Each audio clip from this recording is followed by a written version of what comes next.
베르세르크는 30년 이상 연재되면서 엄청난 수준의 작화로 유명해졌습니다. 만화 속 한 컷, 한 컷의 장인 정신이 고스란히 묻어나오는 걸작이라고 칭하기 충분한 퀄리티였죠. 하지만 오랜 시간 작품을 지켜봐온 독자들에겐 작화의 수준보다 앞서는 가치가 있습니다. 바로 베르세르크의 철학적인 주제와 내용이 그것인데요. 겉만 화려한 작품이 아니라 삶을 관통하는 메시지를 통해 스스로를 돌아보게 만듭니다. 등장인물들의 대사 하나하나가 가슴에 깊이 각인될 정도였으니까요. 제가 학창시절 베르세르크에 빠진 이유도 지금 이 영상을 만들게 한 원동력도 그 때문입니다. 그런 의미로 오늘 영상에선 베르세르크 명대사 탑5를 꼽아봤는데요. 제 기준에서 삶의 이정표가 되었다고 해도 과언이 아닌 최고의 명대사를 꼽아봤습니다. 먼저 5위는 가치가 매의 단을 떠난 8권에서 나온 대사입니다. 바로 코르커스의 현실적인 팩폭인데요. 꿈만 있으면 된다니 그건 현실에 주목하지 못하는 약한 인간의 도피야. 실현하지 못하는 꿈은 잠꼬대나 마찬가지야. 개똥만도 못하다고. 가치는 전장에서 남을 죽이면서 살아갈 뿐이었던 자신을 그리피스를 통해 돌아보게 되었습니다. 그리고 녀석에게만은 놀림감이 될 순 없다며 그리피스와 나란히 서고 싶어 하죠. 이 말을 들은 코르커스는 어이를 상실한 듯 버럭 화를 냅니다. 그리피스는 특별하고 자신들과는 격이 다른 사람이라고 말이에요. 대부분은 자신의 역량이나 그릇, 자신이 놓인 현실에 꺾여가면서도 살아갈 뿐이라고 합니다. 비참하지만 아주 현실적인 얘기를 하고 있어요. 사실 코르커스의 이 대사는 우리들 대다수의 입장을 대변합니다. 꿈이 없는 사람은 없지만 대부분의 범인들은 현실에 수긍하고 하루를 살아가기 바쁘니까요. 이루지 못할 꿈보다 비참한 것은 없다는 얘기도 있습니다. 하지만 가치는 되려 코르커스에게 대묻습니다. 그런 게 내겐 없냐고 말이죠. 이 장면을 10대에 처음 봤을 땐 가치의 감정에 완전 이입돼서 코르커스가 보이질 않았습니다. 그냥 패배감에 찌든 보는 이마저 기운 빠지게 만드는 코르커스란 캐릭터가 싫었죠. 하지만 나이를 진득하게 먹은 지금은 우리의 모습이 그대로 투영된 코르커스의 입장이 더 가슴 깊이 와닿게 되네요. 저도 꿈 하나를 품고 지금까지 달려왔지만 계획처럼 순탄한 인생은 아니었거든요. 애처롭지만 앞으로도 현실에 더욱 치일 예정이라 코르커스의 대사를 5위에 랭크합니다.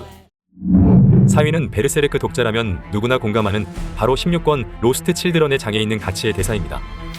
도망쳐서 도착한 곳에 낙원이란 있을 수 없다. 치열한 전투가 끝난 후 친데레에게 질을 돌려보내는 가치. 사실 이때만 해도 가치는 복수심에 한창 불타고 있는 처절함의 피크를 찍고 있던 순간이었습니다.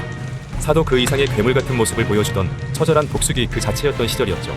한마디로 어딜 가든 지금보다 나은 상황을 기대할 수 없다는 현실적인 말인데요. 단순히 이 순간을 벗어나기 위해서 도망쳐도 근본적인 문제는 해결되지 않는다는 거예요. 우리들 대부분이 잔인한 현실에서 도피해본 적이 있을 겁니다. 이를 긍정적으로 본다면 일보 전진을 위한 이보호테라고 볼 수도 있어요. 실제로 많은 공감을 얻은 한 유저의 트윗을 보면 도망치는 사람이 낙원을 기대하며 도망치겠냐, 적어도 지옥에서 벗어나려고 그러는 거지 라는 내용이 있습니다. 이도 어느 정도 공감 가는 말이긴 해요. 죽는 것보단 도망치는 게 나은 것 같거든요. 하지만 원문에서 그 다음 이어진 대사가 중요합니다. 도착한 곳, 그곳에 있는 건 역시 전장뿐이다. 돌아가 너의 전장으로. 도망친 곳도 결국 또 다른 전장이다. 지옥을 벗어나도 지옥이란 거죠. 그렇기 때문에 싸울 각오가 돼 있어야 한다 라는 해석이 가능합니다. 기존 환경에 타협하고 살아라가 아닌 정면 돌파를 통해 투쟁하라는 것이죠. 쉽지 않지만 가치의 정신, 그 의도만큼은 충분히 공감됩니다.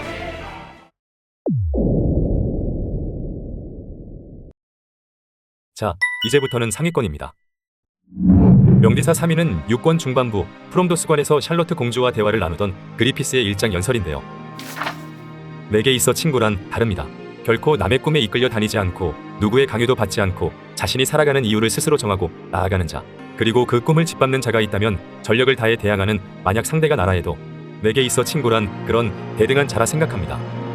샬로트 공주가 당신의 친구들도 그런 매력에 이끌려 따라오는 거냐고 물었을 때 그리피스는 확실히 선을 긋죠. 단지 그들은 무수한 부하일 뿐이다. 그들은 사선을 넘으며 자신의 꿈을 위해 몸을 던지는 동료라고 말입니다. 결과론적으로 그리피스는 이 말을 뱉음으로써 자신이 몰락하는 계기를 만들고 말았습니다. 가치는 이 말을 들음으로써 그리피스와 대등한 자가 되기 위한 마음을 먹게 되는데요. 궁극적으로 자신이 검을 휘두르는 이유, 즉 자신의 꿈을 찾기 위해서 매의 단을 떠날 결심을 하게 된 것이죠. 여기엔 복잡한 이해관계가 뒤섞여 있습니다. 나를 지독한 놈이라고 생각하지 않아? 내가 널 위해 몸을 내던지는데 하나하나 이유가 필요한 건가? 하지만 그리피스는 남들의 꿈을 박살내야만 이뤄질 수 있는 자신의 꿈을 위해 스스로를 극한까지 몰아붙이지 않으면 안 됐습니다. 이에 따라오는 극심한 고독과 죄의식, 자기연민을 이겨내기 위한 마음의 안식처로 가치를 대하고 있었던 거예요. 일종의 비빌 언덕이었던 셈이죠. 증오, 무정, 질투, 슬픔, 분함, 사랑스러움, 허무함, 안타까움, 조소의 감정. 인생의 끝자락에서 그리피스가 가치에게 품었던 마음들입니다. 대등한 친구 이상의 존재였죠.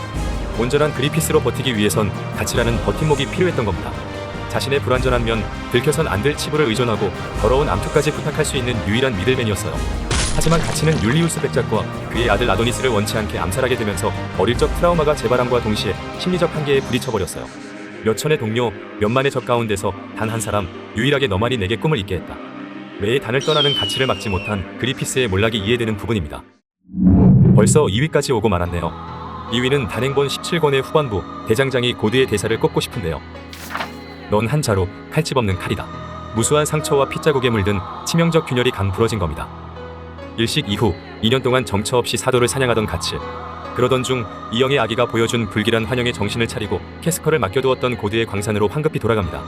그리고 캐스커가 한 달 전 광산을 떠났다는 청천벽력 같은 소식을 듣게 되죠. 대장장이 고드는 나이가 가득 차서 오늘 내일하던 상황이었습니다. 그는 복수심에 불타올라 증오와 분노로 처절한 싸움을 해왔던 가치에게 깊이 있는 충고를 해줍니다. 증오란 건 슬픔에 견딜 수 없는 녀석이 도망치는 곳이고, 복수란 피에 물든 검을 더욱 피에 담그는 것이란 사실을요. 그리고 가치의 마음엔 커다란 검자국이 공포라는 이름의 균열이 같다고 진단합니다. 실제로 가치는 2년 전 함께 살아남은 캐스커를 놔두고 혼자 복수의 길을 나섰습니다. 무엇보다 소중한 존재를 버려두고 말이죠.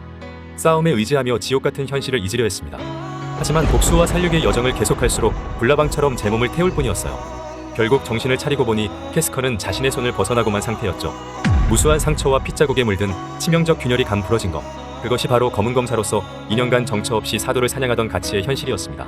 고드의 유언과도 같은 말들은 가치가 정신을 차리고 캐스커를 되돌아보게 만든 계기가 되어주었죠. 베르세르크 명대사 탑5, 그 대망의 1위를 선정할 순간입니다. 21권 가치의 대사입니다. 저는 이 대사가 가치의 캐릭터를 가장 잘 드러내는, 그리고 현실에 모두가 곱씹어 볼만한 명대사라 생각해요. 기도하지 마. 기도를 하면 손이 놀잖아. 네가 쥐고 있는 그건 뭔데? 그리피스가 현세로 내려오기 위한 몸을 얻기 위해 일으킨 유사 일식의 배경이 되었던 성 알비온에서의 명장면입니다. 유사 사도가 된 모즈구스와 부하들을 처치하고 끝없이 밀려드는 원혼의 파도들을 막아설 때였습니다. 아직 신앙의 콩깍지가 덜 벗겨진 파르네제는 압도적인 악몽 앞에 습관적으로 신에게 기도를 하려 합니다. 하지만 가치는 벼락 같은 일갈로 이를 꾸짖으며 현실에 맞설 실질적인 행동을 요구합니다. 희망마저 없는 칠흑 같은 어둠 속에서 가치에 물러섬 없는 말과 행동은 눈부신 한 줄기 빛과도 같았을 겁니다. 사실 우리 현실에서 가치와 같은 멘탈을 가진 이는 극소수에 불과할 텐데요. 아니, 작품 내 악몽과도 같은 세계관에서라면 가치와 같은 말과 행동을 할 수 있는 인간은 단연코 없을 거예요. 베르세르크의 주제는 신, 운명과도 같은 불가항력적인 것에 대항하는 인간의 이야기인 만큼 주인공 가치를 통해서 많은 생각할 거리를 던지고 있는 것이죠. 저는 이 주제를 관통하는 것이 가치의 바로 이 대사라고 생각합니다. 저의 넘버원 인생작 베르세르크 명대사 랭크의 1위를 차지해도 전혀 아쉬움이 없는 깊은 울림을 준 명장면이었어요. 자, 주관적인 제멋대로 베르세르크 명대사 탑5가 끝났습니다. 공감하시는 분도 있고 아닌 분들도 계실 것 같은데요. 여러분의 베르세르크 명장면엔 어떤 것들이 있나요? 댓글을 통해 의견을 달아주세요.